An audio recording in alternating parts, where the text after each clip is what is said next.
नमस्कार दोस्तों, आपका स्वागत है आपके अपने चैनल स्टडी वाइंस ऑफिशियल पर। तो आज के इस वीडियो में हम मानव दांत और जीभ के बारे में पढ़ेंगे।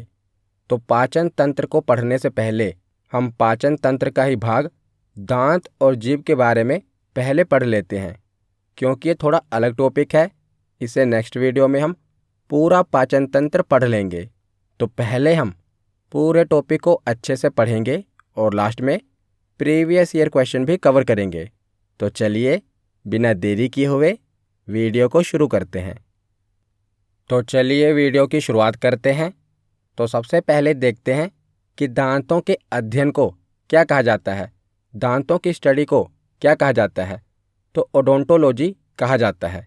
कई बार पूछा गया है, याद रखिएगा, दांतों के अध्ययन को ओडोंटोलॉजी कहा जाता है। तो जो हमारे दांत होते हैं, इनका निर्माण किससे हुआ होता है? तो ये कठोर उत्तक होते हैं, हार्ड टिश्यू के बने होते हैं। मैंने आपको कोशिका वाले वीडियो में बताया था कि जो हमारा शरीर है कई सारी कोशिकाओं से मिलकर बना है। यानी कि हमारे शरीर को अगर छोटे छोटे हिस्सों में बांटें तो जो हमारे शरीर का सबसे छोटा भाग है वो सेल है, यानी कि कोशिका है। और कई सारी कोशिकाओं के समूह को टिश्यू कहते हैं, उत्तक कहते हैं। तो जो मानव दांत है ना, ये हार्ड टिश्यू के बने होते हैं। और दांतों को नुकसान क्या पहुंचाता है? तो फ्लोरीन की मात्रा ज़्यादा बढ़ने पर यह दांतों को नुकसान पहुंचाती है। तो दांतों का अध्ययन ओडोंटोलॉजी कहलाता है। इसका निर्माण कठोर उत्तक से हुआ है और दांतों को नुकसान फ्लोरीन पहुंचाता है। तो आगे अब हम दांतों की संरचना देख लेते हैं। तो जो दांत है ना, इसमें मुख्य रूप से दो परतें पाई जाती हैं। जो दांत की सबसे ऊपरी परत होती है ना, उसे इनेमल कहते हैं। जो आपके दांत का ऊपर का सफ़ेद भाग होता है ना, इसे क्या कहा जाता है? इनेमल कहा जाता है। और इसके नीचे वाले भाग को डेंटाइन कहते हैं, जो कि तंत्रिका से यानी कि नर्व से जुड़ी होती है। तो ऊपर वाले भाग को इनेमल कहते हैं और नीचे वाले भाग को डेंटाइन कहते हैं। तो जो इनेमल होता है ना, ये शरीर का सबसे कठोर भाग है। तो कई बार एग्ज़ाम में पूछा गया है कि हमारे शरीर का सबसे कठोर भाग कौन सा है? तो दांत का इनेमल, ये हमारे शरीर का सबसे कठोर भाग है। और इनेमल दांत का सख्त सफ़ेद बाहरी आवरण होता है और यह अधिकतर कैल्शियम फास्फेट से बना होता है, जो कि एक चट्टान जैसा कठोर खनिज है। तो कैल्शियम फास्फेट से यह बना होता है, इसीलिए काफ़ी कठोर यानी कि मजबूत होता है। और इनेमल के नीचे डेंटाइन होता है, जो कि तंत्रिका से जुड़ा होता है। आप देख रहे हैं ना कि इनेमल के नीचे क्या है? डेंटाइन है। और डेंटाइन नर्व से जुड़ा होता है। इसीलिए जब आपके दांत का जो ऊपरी आवरण है यानी कि इनेमल है, यह घिस जाता है, उसके बाद जो दांत की दूसरी परत है डेंटाइन, ये जब भी किसी ठंडे पानी के संपर्क में आती है तो क्या होता है? झुंझुनाहट सी होती है, क्योंकि जो डेंटाइन है ना, ये सीधे ही नर्व्स के साथ जुड़ी हुई है, तंत्रिका के साथ जुड़ी हुई है।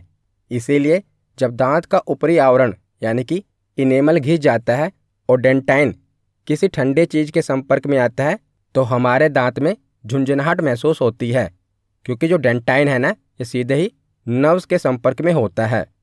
उसके बाद आगे देखते हैं दांतों के प्रकार। तो हमारे मुंह में कितने दांत होते हैं? तो टोटल 32 दांत होते हैं। तो हम देख लेते हैं किन 32 दांतों को क्या क्या कहा जाता है। तो देखिए, तो मान लीजिए ये हमारा ऊपर का जबड़ा है और ये नीचे का जबड़ा है। तो जो दांत ऊपर के जबड़े में होते हैं, सेम वही दांत नीचे के जबड़े में भी होते हैं। यानी कि आकृति के आधार पर जो दांत ऊपर के जबड़े में पाए जाते हैं और जितने दांत ऊपर के जबड़े में पाए जाते हैं, उतने ही दांत नीचे के जबड़े में भी पाए जाते हैं। तो सबसे पहले दांत का प्रकार है कृंतक, जिसे इंसाइजर कहते हैं। इनकी टोटल संख्या होती है 8। जो आप ये ग्रीन कलर के दांत देख रहे हैं ना, जो हमारे सामने के दांत होते हैं, इन्हें इंसाइजर कहते हैं। तो ये 4 दांत ऊपर होते हैं और 4 दांत नीचे होते हैं। जो आपके सामने के 4 दांत हैं ना, इन्हें इंसाइजर कहते हैं। तो ये काटने के काम आते हैं, यानी कि बाइटिंग के काम आते हैं। और इंसाइजर के बगल में कैनाइन दांत होते हैं जिन्हें रदनक कहा जाता है। तो जो हमारे नुकीले दांत होते हैं ना, उन्हें रदनक कहा जाता है। ऊपर की ओर इनकी संख्या 2 होती है और नीचे की ओर भी इनकी संख्या 2 होती है। तो हमारे मुंह में 4 रदनक दांत होते हैं, 4 कैनाइन दांत होते हैं जिनका काम क्या होता है, तो चीड़ फाड़ करना इनका काम होता है। आप अपने मुंह में देखिए तो ऊपर के जो सामने के 4 दांत हैं, तो उनके बगल में एक लेफ्ट साइड नुकीला दांत होगा, एक राइट साइड नुकीला दांत होगा। तो ऊपर की ओर भी 2 नुकीले दांत होंगे और नीचे की ओर भी 2 नुकीले दांत होंगे। तो कैनाइन के बगल में होते हैं प्रीमोलर, इन्हें कहते हैं अग्रच्वर्णक दांत।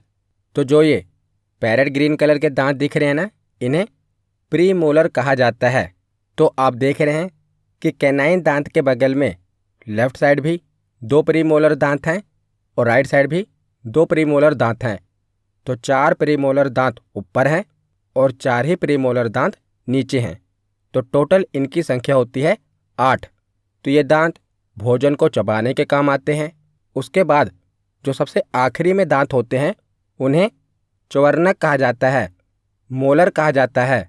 तो जो ये नीले कलर के आपको दांत दिख रहे हैं ना, इन्हीं को मोलर कहा जाता है। तो इनकी टोटल संख्या कितनी होती है, तो 12। 6 मोलर दांत ऊपर होते हैं और 6 ही मोलर दांत नीचे होते हैं। तो टोटल इनकी संख्या होती है 12। तो 8 इंसिजर दांत हो गए सामने के दांत। उसके बगल में कैनाइन दांत होते हैं जो कि नुकीले होते हैं, इनकी संख्या होती है 4। तो 8 4 12। कैनाइन दांतों के बगल में 8 प्रीमोलर दांत होते हैं, तो 12 8 20। और प्रीमोलर दांतों के बाद आखिरी में मोलर दांत होते हैं और इनकी संख्या 12 होती है। तो 20 और 12 32। तो एक वयस्क मनुष्य में कितने दांत पाए जाते हैं, तो 32। उसके बाद आगे देखते हैं। तो मानव दांत की 2 अवस्थाएं होती हैं। पहली है दूध के दांत जिन्हें टेम्पररी टीथ कहा जाता है। तो इनकी संख्या कितनी होती है, तो दूध के दांत की संख्या 20 होती है। याद रखिएगा, कई बार एग्जाम में पूछा गया है कि अस्थायी दांतों की संख्या यानी कि दूध के दांतों की संख्या कितनी होती है, तो 20 होती है। तो 20 ऐसे दांत होते हैं जो एक बार टूट जाते हैं और दोबारा नए उगते हैं। तो 14 से 15 वर्ष की उम्र तक हमारे दूध के दांत टूट जाते हैं और उनकी जगह पर नए दांत आते हैं। और स्थायी दांतों की संख्या कितनी होती है, तो जो 20 दूध के दांत हैं ये एक बार टूट जाएंगे तो इनकी जगह पर 20 स्थायी दांत आएंगे और 12 स्थायी दांत और होते हैं। तो टोटल मिलाकर 32 स्थायी दांत होते हैं जो जीवन पर्यंत रहते हैं। यानी कि अगर ये दांत टूट गए तो दोबारा नहीं आएंगे, क्योंकि ये स्थायी दांत होते हैं, एक बार टूट गए तो दोबारा नहीं आते। लेकिन जो दूध के दांत होते हैं ना, वो एक बार टूट जाते हैं तो दोबारा फिर से आ जाते हैं। ये आगे मैं आपको डायग्राम की सहायता से बताऊंगा कि दूध के दांत कौन कौन से होते हैं जो कि एक बार टूट जाते हैं और दोबारा फिर से आते हैं। ये आगे हम समझेंगे, लेकिन अभी आप इतना जान लीजिए कि दूध के दांतों की संख्या कितनी होती है, 20 होती है। और बात की जाए कि पूरे जीवन काल में मनुष्य के कितने दांत निकलते हैं, तो 20 दूध के दांत होते हैं।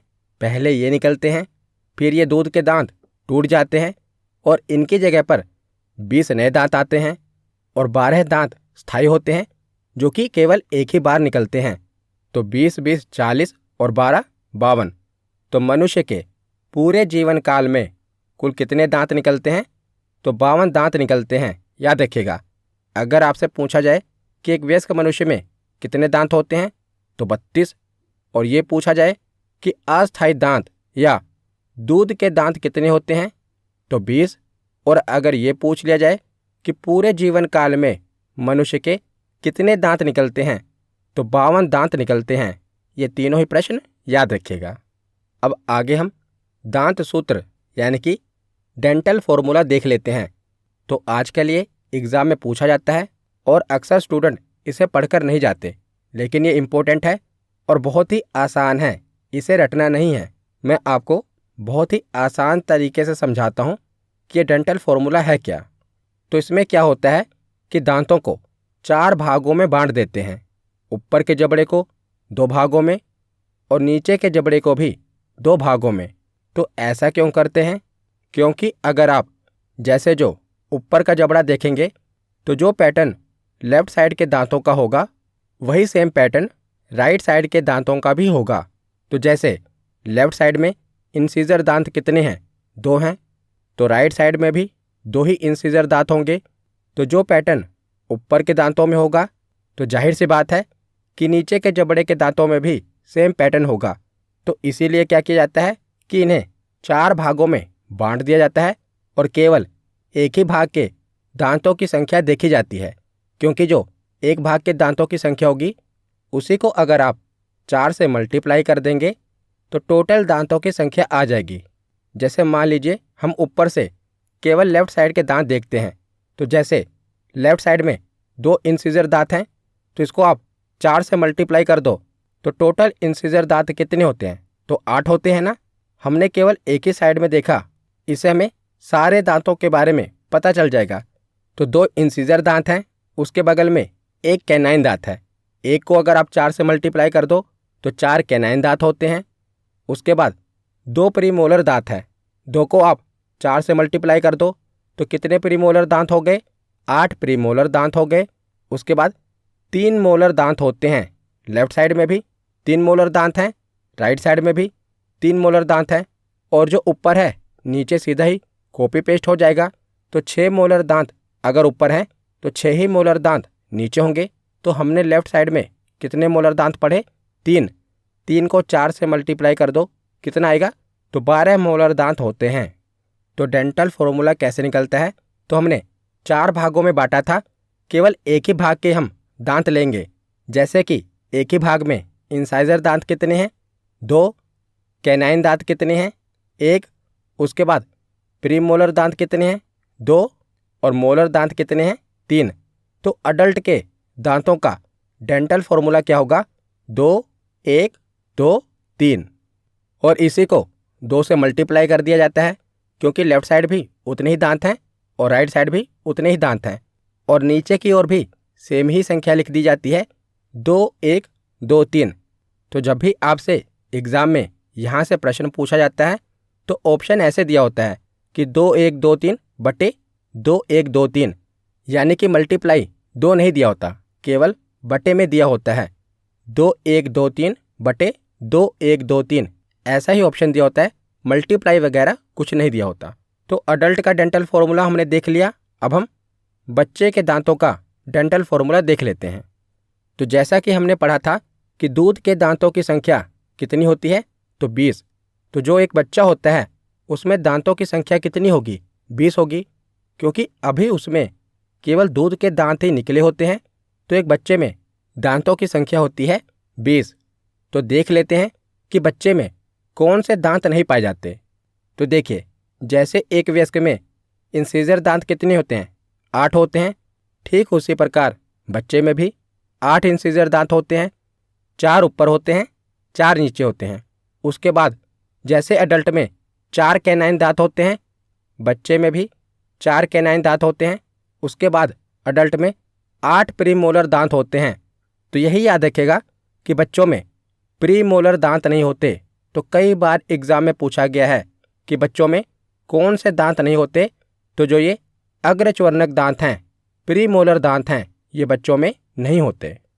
और जो ये 8 दांत हैं ना, प्रीमोलर दांत हैं, ये केवल एक ही बार निकलते हैं। जैसे हमने पढ़ा कि दूध के दांत 20 होते हैं, ये एक बार टूट जाते हैं तो दोबारा उग जाते हैं। लेकिन जो ये 8 दांत हैं ना, प्रीमोलर दांत हैं, ये केवल एक ही बार निकलते हैं। तो ये दूध के दांत नहीं होते। तो बच्चों में 8 दांत हमने देख लिए इंसीजर, उसके बाद 4 दांत देख लिए कैनाइन, 12 हो गए। प्रीमोलर इनमें नहीं पाए जाते। उसके बाद 8 दांत इसमें मोलर होते हैं, च्वर्णक होते हैं। तो अडल्ट में कितने च्वर्णक दांत होते हैं? तो अडल्ट में 12 च्वर्णक दांत होते हैं, 12 मोलर दांत होते हैं। लेकिन बच्चों में केवल 8 मोलर दांत होते हैं, 4 मोलर दांत नहीं होते। 4 मोलर दांत कौन से होते हैं? जो बाद में हमारे विजडम टीथ निकलते हैं ना, जिन्हें अकल के दांत कह दिया जाता है, बाद में निकलते हैं ना। जब हम मैच्योर हो जाते हैं तो कहते हैं कि अब अकल के दांत निकल रहे हैं, तो वो दांत बच्चों में नहीं होते। तो बच्चों में 12 दांत कौन कौन से नहीं होते? 8 प्रीमोलर नहीं होते और 4 मोलर दांत नहीं होते, और यही दांत हैं जो केवल एक ही बार निकलते हैं। तो 20 दांत हैं जो 2 बार निकलते हैं, और 12 दांत होते हैं जो केवल एक ही बार निकलते हैं। अब हम बच्चों का डेंटल फॉर्मूला देख लेते हैं। तो इनमें भी हम दांतों को 4 भागों में बांट देंगे और केवल एक ही भाग में देखेंगे। तो लेफ़्ट या राइट कोई भी साइड देख लीजिए। तो हम लेफ़्ट साइड देखते हैं। तो लेफ़्ट साइड में इंसिजर दांत कितने हैं? 2। कैनाइन दांत कितने हैं? 1। प्री मोलर दांत बच्चों में नहीं होता, इसीलिए 0। और मोलर दांत कितने होते हैं? 2। तो बच्चों का डेंटल फॉर्मूला है 2102 डिवाइड बाय 2102। तो बच्चों का डेंटल फॉर्मूला है 2102, और अडल्ट का डेंटल फॉर्मूला क्या है? 2123। तो ये दोनों ही डेंटल फॉर्मूले को याद रखिएगा, क्योंकि ये एग्ज़ाम में पूछ लिए जाते हैं और इन्हें रटना नहीं है। जैसे मैंने आपको समझाया ऐसे ही याद रखना है। एक बार आप रिवीजन कर लेंगे तो ये आपको याद हो जाएगा। तो जिन दांतों के बारे में हमने पढ़ा, एक बार उनके बारे में डिटेल में पढ़ लेते हैं। तो सबसे पहले देखते हैं इंसीजर यानी कि कृंतक दांत। तो ये दांत कौन से होते हैं? तो जो हमारे आगे के दांत होते हैं ना, इन्हीं को इंसीजर कहा जाता है। तो इनका कार्य भोजन को पकड़ना, काटना और कुतरने का काम होता है। और इनकी संख्या कितनी होती है? तो 8 होती है। 4 ऊपर के जबड़े में होते हैं और 4 दांत नीचे के जबड़े में होते हैं। और इन्हें स्माइल टीथ भी कहते हैं, क्योंकि जब हम हंसते हैं ना तो हमारे सामने के दांत दिखाई पड़ते हैं, इसीलिए इन्हें स्माइल टीथ भी कहा जाता है। किसे? इंसीजर दांत को ही स्माइल टीथ भी कहते हैं। और जो हाथी के बाहर के दांत होते हैं ना, हम कहते हैं कि हाथी के खाने के दांत कुछ और होते हैं और दिखाने के दांत कुछ और होते हैं। तो जो हाथी के दिखाने वाले दांत होते हैं ना, यही कृंतक दांत ही होते हैं, इंसीजर दांत ही होते हैं। तो याद रखिएगा, जो हाथी के दिखाने वाले दांत हैं ये कृंतक दांत यानी कि इंसीजर दांत ही होते हैं। तो इंसीजर दांत के बाद देखते हैं कैनाइन दांत यानी कि रदनक दांत। तो यह दांत चीरने फाड़ने का काम करते हैं और ये सबसे अधिक नुकीले होते हैं। इनकी संख्या कितनी होती है? तो इनकी संख्या 4 होती है। 2 ऊपर के जबड़े में होते हैं और 2 नीचे के जबड़े में होते हैं। तो इनकी संख्या होती है 4। तो मानव में रदनक दांत की उपस्थिति शुरुआत में इसके मांसाहार प्रकृति को स्पष्ट करती है। तो इससे ये पता लगता है कि जो मानव है ना, ये शुरुआत में मांसाहारी रहा होगा। तो जाहिर सी बात है कि शुरुआत में जो आदि मानव थे ये शिकार वगैरह करते थे, पशुओं को मारकर भोजन करते थे। तो इसीलिए जो ये नुकीले दांत हैं ना, इससे ये पता चलता है कि मानव शुरुआत में मांसाहार प्रकृति का रहा होगा। और जो मांसाहारी जानवर होते हैं ना, उनके ये दांत काफ़ी बड़े होते हैं। जैसे आप देख रहे हैं कि शेर के जो दांत होते हैं, उनके जो कैनाइन दांत होते हैं वो काफ़ी बड़े होते हैं। क्योंकि वो मांसाहारी जानवर हैं तो उनके नुकीले दांतों का काफ़ी काम होता है, इसीलिए उनमें जो कैनाइन दांत होते हैं ना, ये काफ़ी बड़े होते हैं। तो कैनाइन के बाद है प्रीमोलर अग्रच्वर्णक। तो ये भोजन को पीसने का काम करते हैं और इनकी संख्या कितनी होती है? तो इनकी संख्या 8 होती है। 4 दांत ऊपर के जबड़े में होते हैं और 4 दांत नीचे के जबड़े में होते हैं। और ये दांत बच्चों में नहीं पाए जाते। याद रखिएगा, जो अग्रच्वर्णक दांत हैं ये बच्चों में नहीं पाए जाते। उसके बाद है च्वर्णक दांत यानी कि मोलर टीथ। तो मोलर टीथ भोजन को पीसने के साथ लार मिलाने का कार्य करते हैं। भोजन को पीसने के बाद सलाइवा से मिलाने का काम करता है च्वर्णक दांत। और इनकी संख्या कितनी होती है? तो इनकी संख्या होती है 12। और जो अकल दाढ़ होती है यानी कि अकल वाला दांत होता है जो सबसे आखिरी में निकलता है, ये इसी का भाग होता है, च्वर्णक दांतों का ही भाग होता है। लेकिन जो ये अकल वाला दांत है ना, अब एक अवशेषी अंग रह गया है। यानी कि आने वाले समय में आप देखेंगे जो अकल वाला दांत है ये नहीं निकलेगा। अभी भी सभी लोगों में ये अकल वाला दांत नहीं निकलता। 4 अकल के दांत होते हैं, कईयों में चारों निकल जाते हैं और कई ऐसे लोग हैं जिनमें चारों अकल के दांत नहीं निकलते। इसीलिए कह सकते हैं कि कई मनुष्यों में केवल 28 दांत हैं, कईयों में 30 दांत हैं और कईयों में 32 दांत होते हैं, लेकिन जब भी परीक्षा में प्रश्न पूछा जाता है तो हमें वहाँ पर 32 ही लिखना होता है। लेकिन ये याद रखिएगा, जो ये अकल वाले दांत हैं ये ज़रूरी नहीं है कि सभी मनुष्यों में निकले। कईयों में केवल 2 ही दांत निकलते हैं, कईयों में चारों निकल जाते हैं, और कई ऐसे मनुष्य हैं जिनमें चारों अकल के दांत नहीं निकलते। तो आगे चलकर क्या होगा कि जो अकल के दांत हैं ये निकलने ही बंद हो जाएंगे। तो इस प्रकार हमने चारों प्रकार के दांतों को पढ़ लिया। अब हम आगे देखते हैं। तो आगे हम देखते हैं कि दांतों की बाहरी बनावट के आधार पर दांत 2 प्रकार के होते हैं। तो बनावट के आधार पर दांत 2 प्रकार के होते हैं और आकृति के आधार पर दांत 4 प्रकार के होते हैं, जो कि हमने देख लिए। तो बनावट के आधार पर दांत 2 प्रकार के होते हैं, होमोडोंट और हेट्रोडोंट। तो होमोडोंट को कहते हैं समदंती। तो वैसे जंतु जिनके जबड़ों पर निकलने वाले सभी दांत एक ही प्रकार के होते हैं उन्हें होमोडोंट कहा जाता है, जैसे सांप, छिपकली, कछुआ, मछली इत्यादि। तो इनमें निकलने वाले दांत एक ही प्रकार के होते हैं। तो बताइए, क्या जो मनुष्य है ये समदंती है या विषमदंती है? तो मनुष्य विषमदंती है, क्योंकि हमारे जो 32 के 32 दांत हैं वो एक ही प्रकार के नहीं है ना, वो 4 प्रकार के हैं। अभी हमने पीछे पढ़ा ना, कुछ नुकीले हैं, कुछ धारदार हैं और कुछ चौड़े दांत हैं। तो हम विषमदंती हैं, ना कि समदंती। समदंती ऐसे जंतु होते हैं जिनके सभी दांत एक ही प्रकार के होते हैं। उसके बाद है हेट्रोडोंट, यानी कि विषमदंती। तो वैसे जंतु जिनके जबड़ों पर विभिन्न प्रकार के दांत निकलते हैं उन्हें हेट्रोडोंट कहा जाता है, जैसे स्तनधारी यानी कि मैमल्स। जो मनुष्य हैं वो विषमदंती होते हैं। तो यहाँ पर हमने दांतों के बारे में पढ़ लिया। अब हम जीभ के बारे में पढ़ते हैं। तो जो जीभ है ये मांसपेशियों से बनी संरचना है, यानी कि मसल से बनी होती है।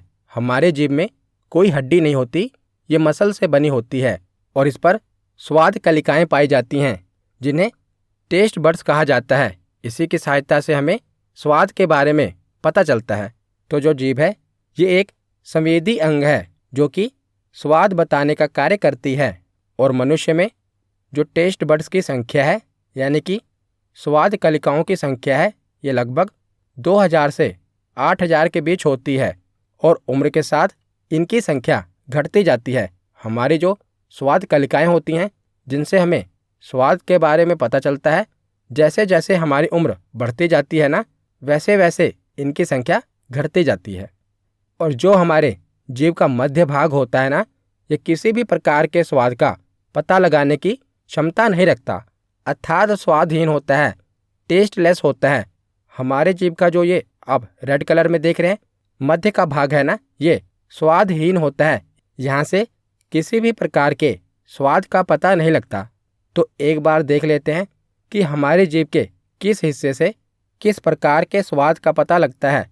तो हमारी जीभ के सबसे आगे वाले हिस्से से मीठे का पता लगता है और उसके बाद थोड़ा ऊपर जाएंगे तो आप देखेंगे कि दोनों तरफ आगे और किनारे में खट्टे का पता लगता है।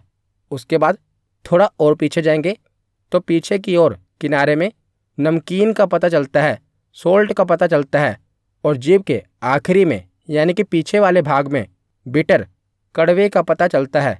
तो ये याद रखिएगा कि जीभ के आगे वाले भाग से मीठे का पता चलता है, उसके पीछे यानी कि आगे की ओर किनारे वाले भाग में खट्टे का पता चलता है और पीछे की ओर किनारे वाले भागों से नमकीन का पता चलता है और जीभ के पीछे वाले भाग से कड़वे स्वाद का पता चलता है।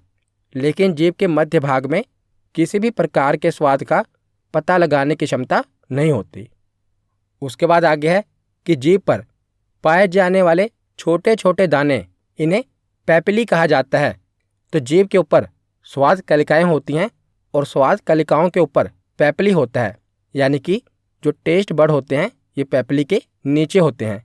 तो जीभ के ऊपर आप देखते हैं ना, छोटे छोटे दाने होते हैं, ये बहुत ही सूक्ष्म होते हैं। इन दानों को पैपिली कहा जाता है, याद रखिएगा। तो यहाँ पर हमारा थियरी सेक्शन कंप्लीट होता है। अब हम प्रीवियस ईयर क्वेश्चन देखते हैं। तो पहला प्रश्न है कि वयस्क मानव में दांतों की कुल संख्या क्या है, जिसमें ज्ञान के दांत भी शामिल हैं, यानी कि अक्ल वाले दांत भी शामिल हैं। तो वयस्क मानव में दांतों की संख्या कितनी होती है? 32। इसका सही जवाब है ऑप्शन बी। अगला प्रश्न है कि दांतों के अध्ययन को क्या कहा जाता है? तो दांतों के अध्ययन को क्या कहा जाता है, बताइए। तो दांतों के अध्ययन को ओडोंटोलॉजी कहा जाता है। इसका सही जवाब है ऑप्शन सी। अगला प्रश्न है कि सामान्यतः वयस्क मनुष्य के च्वर्णक दांत होते हैं, मोलर दांत कितने होते हैं? तो एक वयस्क मनुष्य में कितने मोलर दांत पाए जाते हैं? तो इनकी संख्या होती है 12। ऑप्शन बी इसका सही जवाब है। अगला प्रश्न है कि हमारे मुंह में विभिन्न प्रकार के दांतों की आगे से पीछे व्यवस्था होती है। तो आपको बताना है कि आगे की ओर से लेकर पीछे की ओर हमारे दांतों का क्रम क्या है। तो सबसे पहले तो आएगा कृंतक दांत, उसके बाद रदनक, फिर अग्रच्वर्णक और लास्ट में च्वर्णक दांत आते हैं। तो इसका सही ऑप्शन क्या होगा? तो सही ऑप्शन है ए। पहले इंसीजर आएगा, उसके बाद कैनाइन, कैनाइन के बाद प्रीमोलर और आखिर में मोलर। कृंतक, रदनक, अग्रच्वर्णक और च्वर्णक। तो इसका सही जवाब है ऑप्शन ए। अगला प्रश्न है कि मनुष्य के जीवन में कितने दांत 2 बार निकलते हैं? तो दूध के दांत कितने होते हैं जो कि 2 बार निकलते हैं? तो इसका सही जवाब है ऑप्शन बी। 20 दांत होते हैं जो कि 2 बार निकलते हैं। तो सही जवाब क्या है? Option B. अगला प्रश्न है कि एक वयस्क मानव के पास कितने रदनक दांत यानी कि कैनाइन दांत कितने होते हैं? तो कैनाइन दांतों की संख्या कितनी होती है? 4। 2 ऊपर के जबड़े में होते हैं और 2 नीचे के जबड़े में होते हैं। तो इनकी संख्या होती है 4। तो इसका सही जवाब है ऑप्शन डी। अगला प्रश्न है कि मनुष्यों में अग्रच्वर्णक दांतों और च्वर्णक दांतों की संख्या का अनुपात क्या है? तो आपको प्रीमोलर और मोलर दांतों की संख्या के बीच अनुपात बताना है। तो प्रीमोलर दांत कितने होते हैं? 8 और मोलर दांत कितने होते हैं? 12। तो 8:12। इसको और छोटा कर दीजिए, 4 दूनी 8, 4 तिये 12। तो इसका सही जवाब क्या होगा? तो इसका सही जवाब होगा ऑप्शन ए 2:3। मनुष्य में अग्रच्वर्णक और च्वर्णक दांतों का अनुपात कितना है? 2:3। अगला प्रश्न है कि मनुष्य के शरीर का कठोरतम पदार्थ कौन सा है? तो हमारे शरीर का सबसे कठोरतम पदार्थ कौन सा है? तो दांत का इनेमल वाला भाग हमारे शरीर का सबसे कठोरतम भाग है। तो इसका सही जवाब होगा ऑप्शन सी। अगला प्रश्न है कि दूध दांतों का दंत सूत्र क्या है? तो बताइए, दूध दांतों का दंत सूत्र क्या है? 2 इंसीजर दांत, 1 कैनाइन दांत, प्रीमोलर 0 और मोलर दांत होते हैं 2। तो इसका फॉर्मूला था 2102। तो ऑप्शन के अकॉर्डिंग कौन सा होगा? ऑप्शन ए होगा, क्योंकि ऑप्शन बी में क्या है? 2102 तो है पर डिवाइड में 1102 है, पर जो फॉर्मूला है उसमें ऊपर और नीचे दोनों सेम है। तो इसका सही जवाब क्या होगा? Option A. अगला प्रश्न है कि कड़वाहट के लिए मानव जीभ का संवेदनशील क्षेत्र कौन सा है? तो हमारे जीभ के किस हिस्से में हमें कड़वे स्वाद के बारे में पता चलता है? तो हमारे जीभ के पीछे के भाग से हमें कड़वाहट का पता चलता है। तो इसका सही जवाब क्या है? Option C. अगला प्रश्न है कि संजय के मुंह में चीनी का टुकड़ा है और उसकी जीभ के किस भाग में टुकड़ा सबसे मीठा होगा? तो चीनी का टुकड़ा यानी कि मीठा भाग। तो हमारी जीभ के किस हिस्से से हमें मीठे का पता चलता है? तो इसका सही जवाब क्या होगा? अग्र यानी कि आगे के भाग से हमें मीठे का एहसास होगा। तो इसका सही जवाब क्या है? Option A. आज का आखिरी प्रश्न है कि मानव जीभ में औसतन कितने स्वाद बड्स मौजूद होते हैं, यानी कि कितनी स्वाद कलिकाएं होती हैं? तो इसका सही जवाब क्या होगा? तो इसका सही जवाब है ऑप्शन ए। 2000 से लेकर 8000 टेस्ट बड्स होते हैं, परंतु जैसे जैसे उम्र बढ़ती है इनकी संख्या कम हो जाती है। तो आज की ये वीडियो यहीं पर ख़त्म होती है। कैसी लगी ये वीडियो कमेंट सेक्शन में ज़रूर बताना। धन्यवाद।